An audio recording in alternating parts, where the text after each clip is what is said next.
کہ کفار اپنے معبودان باطل سے محبت کرتے ہیں ایسی جیسی اللہ کی محبت ہے، اور ایمان والے بہت اشد محبت کرتے ہیں اپنے اللہ سے۔ یہاں سوال یہ پیدا ہوتا ہے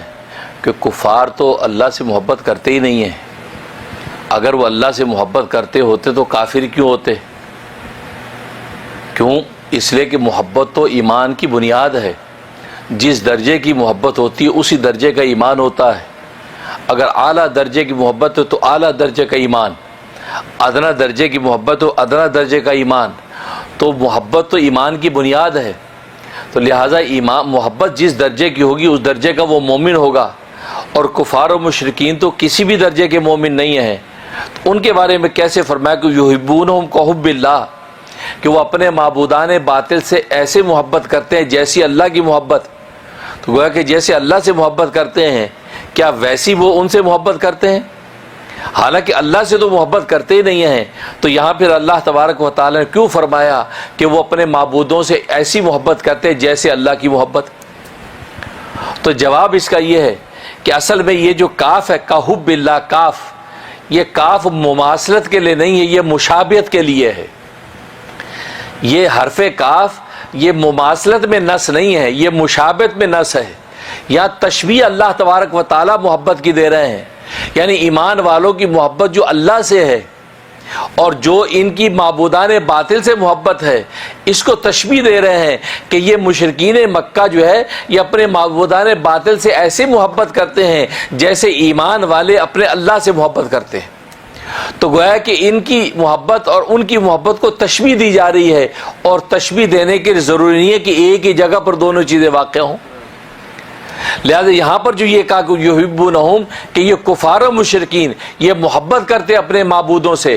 ایسی جیسے اللہ سے محبت کی جاتی ہے، تو اصل میں اس بات کی طرف اشارہ ہے کہ جیسی اللہ سے محبت ہونی چاہیے، جس درجے کی اللہ سے محبت کی جانی چاہیے، یہ اصل میں اپنے معبودوں سے اس درجے کی محبت کرتے ہیں، اللہ سے نہیں کرتے۔ حالانکہ اللہ معبود برحق ہے، معبود برحق سے وہ محبت اس درجے کی نہیں کرتے، لیکن معبودان باطل سے اس درجے کی محبت کرتے ہیں۔ تو یہ کاف تشبیہ کے لیے ہے، یہ مماثلت کے لیے نہیں ہے۔ اور دوسرا جواب یہ ہے کہ اصل میں کوئی بھی کافر بھی ایسا نہیں جو اللہ سے محبت نہ کرتا ہو، ہر کافر بھی اللہ سے محبت کرتا ہے۔ اس لیے کہ محبت کے لیے کیا چاہیے؟ محبت کے لیے 3 عنوان چاہیے۔ پہلا عنوان، انسان جب کسی سے محبت کرتا ہے کس وجہ سے کرتا ہے؟ جمال کی وجہ سے کرتا ہے، کہ وہ صاحب جمال ہے، خوبصورت ہے، اس لیے محبت کرتا ہے۔ دوسرا عنوان، اس لیے محبت کرتا ہے کہ وہ صاحب کمال ہے، اس وجہ سے اس سے محبت کرتا ہے، بڑا با کمال۔ تیسرا عنوان، صاحب نوال ہے، یعنی محسن احسان تم پہ کیا اس نے، صاحب نوال ہے، اس لیے اس سے محبت کرتا ہے۔ تو گویا کہ 3 چیزیں وجہ محبت بنتی ہیں، یا تو جمال وجہ محبت بنتی ہے، یا کمال جب وجہ محبت بنتی ہے، یا نوال جب وجہ محبت بنتی ہے۔ اور 3 وجہ سے کفار دنیا میں چیزوں سے محبت کرتے ہیں۔ اگر وہ اپنے معبودان باطل سے بھی محبت کرتے ہیں، وہ اس لیے محبت کرتے ہیں، ان کو باکمال سمجھتے ہیں، وہ یہ سمجھتے ہیں کہ ہمیں یہ روٹی یہ دے رہا ہے، تجارت ہمارا یہ بت چلا رہا ہے، ہوائیں یہ بت چلا رہا ہے، طوفان یہ بت روک رہا ہے۔ چونکہ ان کو باکمال سمجھتے ہیں، ہم بتوں پر بھیڑ چڑھاتے ہیں، ان پر قربانیاں کرتے ہیں، ان کے سامنے گڑاتے ہیں، تو گویا کہ وہ بت یہ تصرف کرتے ہیں، اس تصرف کے نتیجے میں عالم کے اندر ہمارے لیے پازیٹیو اور مفید تبدیلی آتی ہے۔ لہذا ان کو باکمال سمجھ کے تو محبت کر رہے ہیں۔ اگر چیز محبت کرنے میں، اس سمجھنے میں غلطی کر رہے ہیں کہ ان بتوں کے اندر کوئی مجال نہیں ہے کوئی یہ سارے تصرف عالم میں کر سکے، لیکن وجہ محبت تو وہی بنی، وہ کمال ہی وجہ محبت بنی، تو گویا کہ جمال کی وجہ سے محبت ہوتی ہے، یا کمال کی وجہ سے محبت ہوتی ہے، یا نوال کی وجہ سے محبت ہوتی ہے کہ آپ پر کسی نے احسان کیا، آپ کا محسن ہے، تو انسان اپنے محسن سے محبت کرتا ہے۔ تو فرمایا کہ جب انسان کی محبت کی بنیادیں یہ تینوں چیزیں ہیں، اور یہ تینوں چیزیں بدرجہ عطم اللہ میں موجود ہیں، اس لیے کہ جس سے ساری کائنات کو حسن جمال بانٹا ہو، اس کے اپنے حسن جمال کا عالم کیا ہوگا؟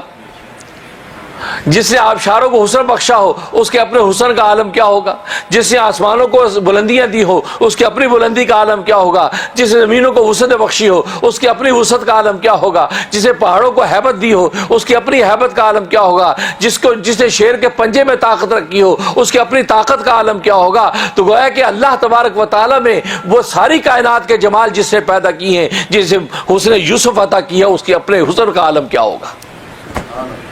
جسے یوسف پیدا کیا ہے جب زمین پہ چلے تو اس کے حسن کے لشکاریں دیواروں پر پڑتے ہیں، دیواریں چمک اٹھتی ہیں، راہیں اس کے حسن کے لشکاروں چمک اٹھتی ہیں، فضائیں چمک اٹھتی ہیں کہ یوسف آ رہا ہے، کیونکہ سراپا آ رہا ہے۔ جس سراپے کو دیکھ کر دیکھنے والی بیگمات مصر نے کہہ دیا تھا کہ ما ھذا الا بشرا، یہ ما ھذا بشرا، یہ بشر نہیں ہے، یہ انسان نہیں ہے، الا ملک کریم، یہ اللہ تبارک و تعالیٰ کو کوئی پاکیزہ فرشتہ ہے، یہ کوئی انسان نہیں ہے، اللہ کا پاکیزہ فرشتہ ہے کہ جب چلتا ہے تو اس کے حسن کے لشکاریں اور لائٹیں پورے دائیں بائیں ماحول میں پڑتی ہیں۔ تو جس سے یوسف پیدا کیا ہو اس خالق یوسف کے حسن کا عالم کیا ہوگا۔ تو اس لیے فرمایا کہ جمال وجہ اگر محبت بنتی ہے تو کفار دنیا میں اگر کسی سے جمال کی وجہ سے محبت کرتے ہیں تو پھر غیر شعوری طور پر ان کی محبت اپنے مالک سے بھی موجود ہے، کیونکہ مالک سب سے زیادہ جو باجمال۔ اور اگر کمال کی وجہ سے محبت کرتے ہیں تو دنیا میں جتنے بھی کمال آپ کو نظر آتے ہیں سارے کمالوں کا خالق تو خود خدا ہے، اس کے اپنے کمال کا عالم کیا ہوگا۔ جسے پرندوں کو فضاؤں کے اندر اڑنا سکھایا، کمزور پروں کے ساتھ پرندے آسمان کی بلندیاں طے کر جاتے ہیں، اس کی اپنی بلندی اور طاقت کا عالم کیا ہوگا۔ جس چونٹیوں کو رینگنا سکھا دیا، جس نے دریاؤں میں مچھلیوں کو تیرنا سکھا دیا ہے، اس کے اپنے کمال کا عالم کیا ہوگا۔ اس لیے فرمایا کہ سب سے باکمال سے جب محبت تم کرتے ہو تو پھر سب سے باکمال خدا کی ذات ہے۔ تو غیر شعوری طور پر کفار کو اللہ سے بھی محبت ہے۔ اور پھر نوال کی وجہ سے محبت اگر کرتے ہو، کسی نے تم پر کوئی احسان کر دیا اس لیے محبت کرتے ہو، تو پھر اللہ تبارک و تعالی سے بڑا محسن اعظم کوئی نہیں، جسے بغیر مانگے تمہیں وجود عطا کر دیا، نہ سے عطا کیا بلکہ اس کو حیات بھی عطا کی، نہ سے حیات عطا کی بلکہ اس کے بقا کے سامان بھی پیدا کر دیے ہیں کہ انسان صبح شام 2 وقت کی روٹی کھا کے اس کو زندہ باقی رکھتا ہے۔ تو دیکھو، تو غیر شعوری طور پر کفار اللہ سے محبت کرتے ہیں، لیکن کفر و شرک کی گندگی اور یہ پردہ خفا ان کے اوپر ایسا طاری ہو جاتا ہے، اس محبت کا ان کو احساس نہیں ہوتا، اور انسان کی فطرت ہے بس اوقات دائیں بائیں کی آلودگی ایسی چھا جاتی ہے انسان کی طبیعت پہ، اس کو احساس نہیں رہتا ایک چیز کا، لیکن جیسے بادل چھٹتے ہیں اس کو وہ احساس پیدا ہوتا ہے۔ یہ حقیقت، یہ وجہ ہے کہ دنیا کے اندر شرک کی گندگی کے اندر چونکہ ملوث ہے، اس لیے ان کو احساس نہیں ہو رہا کہ ہمیں اللہ سے کتنی محبت ہے، لیکن کل روز قیامت میں جب یہ دنیا کے اندھیرے چھٹ جائیں گے، کفر شرک ٹوٹ کے زمین پہ رہ جائے گا، اور آخرت کے اندر جب پیش ہوں گے اب ان کے اندر وہ احساس جاگے گا، اوہو ہمیں تو اپنے محبوب اپنے مالک سے بڑی محبت تھی، اس محبت میں بے تاب ہو گے، اس عالم آخرت میں خدا کے دیدار چاہیں گے، خدا کو دیکھنا چاہیں گے، تو اللہ اس وقت بطور سزا کے کیا کہیں گے، کلا انہم عن ربہم لمحجوبون، نہیں ہرگز نہیں، آج روز قیامت میں اب ان کو اللہ اپنے پردے میں کر دیں گے۔ اب اللہ کہتے ہیں اب میں اپنا دیدار نہیں کراؤں گا، جب میں حجاب میں جاؤں گا، حجاب میں جب محبوب چلا گیا، ان عاشقوں کا عالم کیا ہوگا، اس حسرت و افسوس میں تڑپیں گے۔ تو کفار کو یہ سزا کیوں دی جا رہی ہے؟ اس لیے تو دی جا رہی ہے کہ وہ اللہ سے محبت کر رہے ہیں، اب محبت ان کی جاگی، یہ دنیا کی شرک گندگیاں چھٹیں، اب محبت جاگی کہ ہے ہم اپنے اس اللہ سے کتنی محبت کرتے ہیں، بے چین ہو کے دیکھنا چاہیں گے، اللہ کہیں گے نہیں،